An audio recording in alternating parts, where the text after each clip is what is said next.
HLB가 7.6% 상승하며 갭 지지 하단을 발판 삼아 강력한 반등 흐름이 나와주었습니다. 금일 상승 동력은 가남 1차 완제품 공장 실사 완료 소식 때문이었는데 리보세라닙의 완제품에 대한 미국 FDA의 공장 실사가 특별한 이슈나 이의 제기 없이 순조롭게 종료됐다는 소식으로 투심을 자극하였습니다. 오전에는 진양곤 회장의 가남 시장 공략에 대한 포부가 전해졌는데 진 회장은 코리아 인베스트먼트 2023 포럼에서 가남 신약이 시판되면 3년 뒤 영업이익이 2조에 육박할 것이며 가남 신약을 반영한 기업 가치는 17조 원에 이른다라고 밝혔습니다. 진 회장의 작심한 듯한 발언에도 HLB 주가는 오전 내내 제약바이오 섹터 강세에 연동하는 수준에서 등락하며 진 회장의 발언에 별다른 움직임을 보여주지는 않았습니다.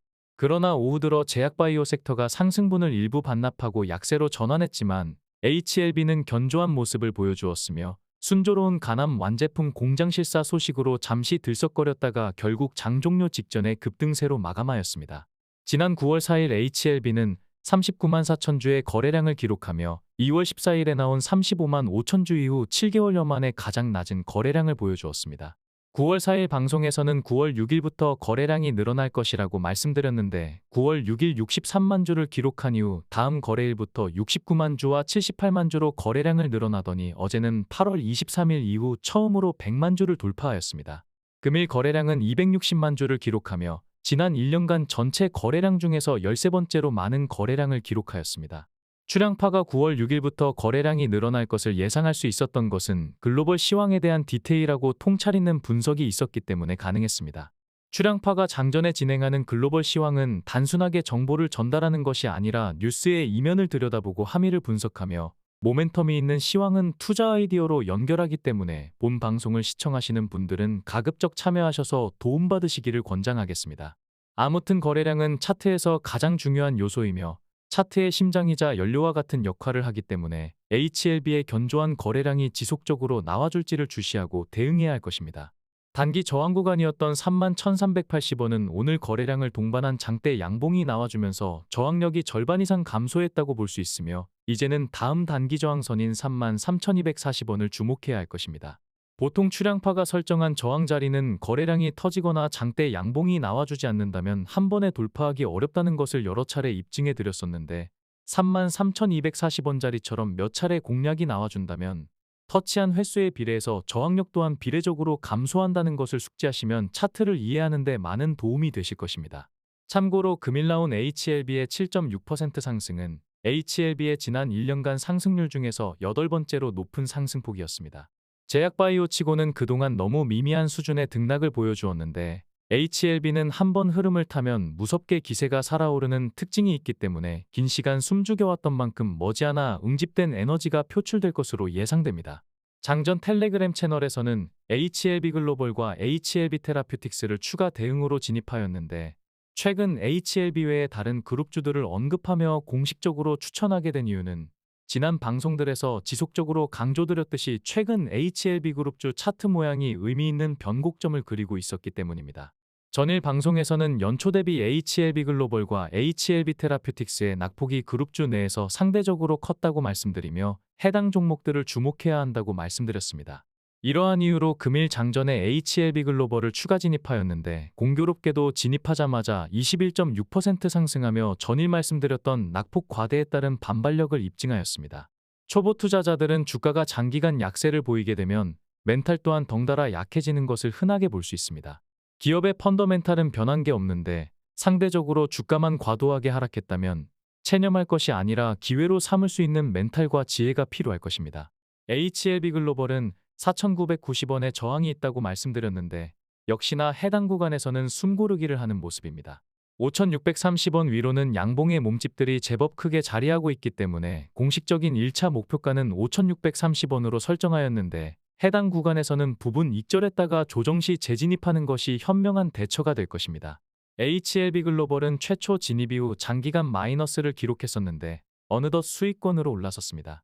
단기 주가의 향방은 특급 뉴스로 좌지우지되거나 세력만이 인위적으로 컨트롤할 수 있지만 모멘텀이 살아있어 손절없이 대응하는 종목들은 무분별한 물타기를 자제하고 변곡점마다 효율적으로 대응한다면 결과적으로 평단을 낮추고 작은 반발력에도 쉽게 수익 실현이 가능하다는 것을 HLB 글로벌 사례에서 어렵지 않게 체득할 수 있을 것입니다.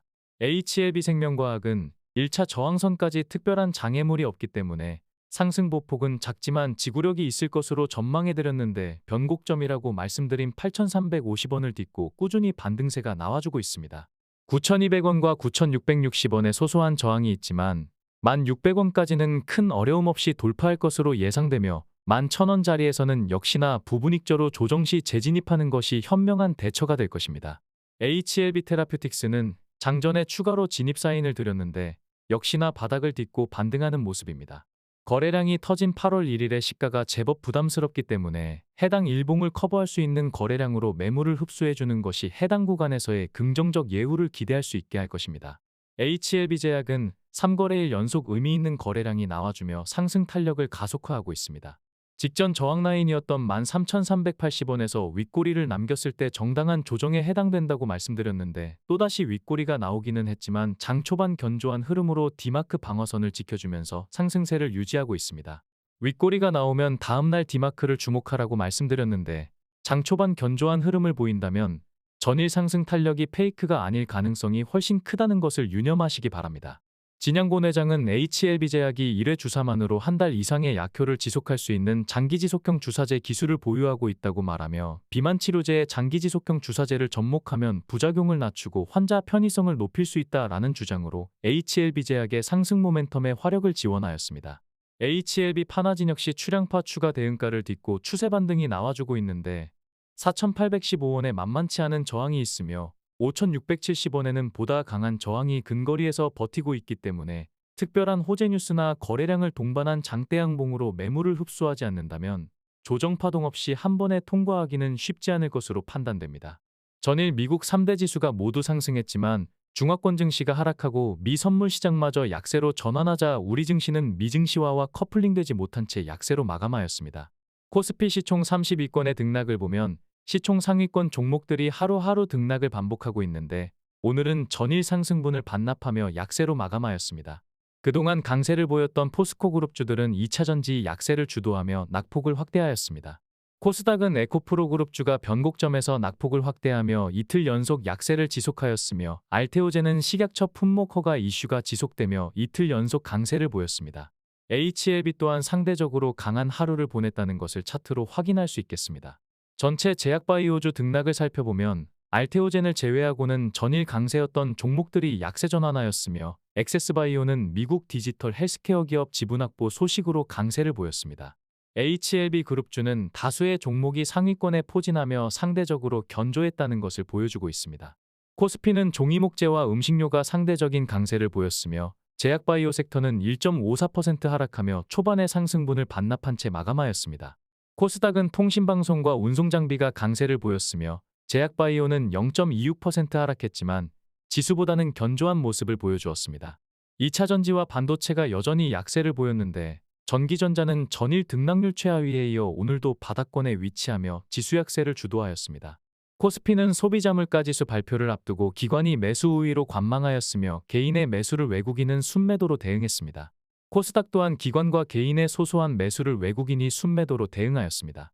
외국인은 현물시장과 선물시장 모두 순매도하며 보수적으로 대응하였는데 일정한 포지션 없이 변덕스러운 행보를 보이고 있습니다. HLB와 지수업종을 비교해보면 HLB의 상승세를 뚜렷하게 확인할 수 있습니다. HLB 주가가 지수업종 위에서 안착하는 모습을 보인다면 HLB의 대세 상승을 보다 높은 확률로 기대할 수 있을 것입니다. 금일 HLB 수급은 개인의 매도 우위 관망 속에 외국인의 매도 물량을 기관이 받아주었습니다. 기관은 10만 주를 순매수하며 8월 31일 이후 가장 많은 물량을 매수했습니다. 최근 1개월 수급을 합산하면 외국인은 100만 주를 순매도하였고 개인은 89만 주를 순매수하였으며 기관은 22만 주를 순매수하였습니다. 최근의 동향은 개인의 매도세가 가파르며 기관과 외국인의 매수세는 증가하는 추세입니다. 금일 거래금액에서 차지한 공매도 비중은 6.52%로 9월 1일 31.56%로 고점을 찍은 이후 추세적으로 감소하고 있습니다. 공매도 비중이 감소하고 주가가 상승하는 것에서 공매도로 인한 주가 눌림이 있었다는 것을 확인할 수 있겠습니다. 금일 대차잔고는 6,185억 원으로 증가하며 공매 세력들이 다시 한번 결전을 준비하는 태세를 보여주었습니다. 9월 8일 기준 공매도 잔고는 834만 주로 전일 대비 소폭 감소했지만 고점에서 횡보하는 모습을 보이고 있습니다. 주가와 마찬가지로 공매도 잔고가 일정 기간 횡보를 하면 응집된 에너지가 위든 아래든 일시적으로 분출한다는 것을 참고하시기 바랍니다. 오늘의 HLB를 총평하자면 2월 17일 시가의 막강한 지지력을 딛고 여전히 추세적으로 반등하는 모습입니다. 27,800원의 강력한 지지력을 자주 강조드리며 해당 구간에서 적극적으로 추가 대응할 것을 주문하였는데 아직까지는 차트가 통계에 순응하는 모습을 보여주고 있습니다. 내일 소비자물가 지수가 나오고 미국 채권금리의 단기 방향성이 결정된다면 제약바이오 같은 성장주들 또한 채권금리와 연동하면서 단기 향방을 결정하게 될 것입니다. HLB에서 대상승이 나오면 장중에 텔레그램 채널을 통해서 고점 대응 방안을 안내드릴 예정입니다. 출양파 유튜브를 구독하거나 알림을 설정해 두시면 출양파의 장중 메시지를 신속하게 수신하실 수 있으며 텔레그램 채널에 입장하시면 글로벌 시황과 함께 HLB 방송이 없는 날에도 코멘트를 확인할 수 있으며 향후 HLB에서 대상승이 나와준다면 실시간으로 대응 방안을 제공해 드릴 예정입니다. 이상으로 금일 방송을 마치겠습니다.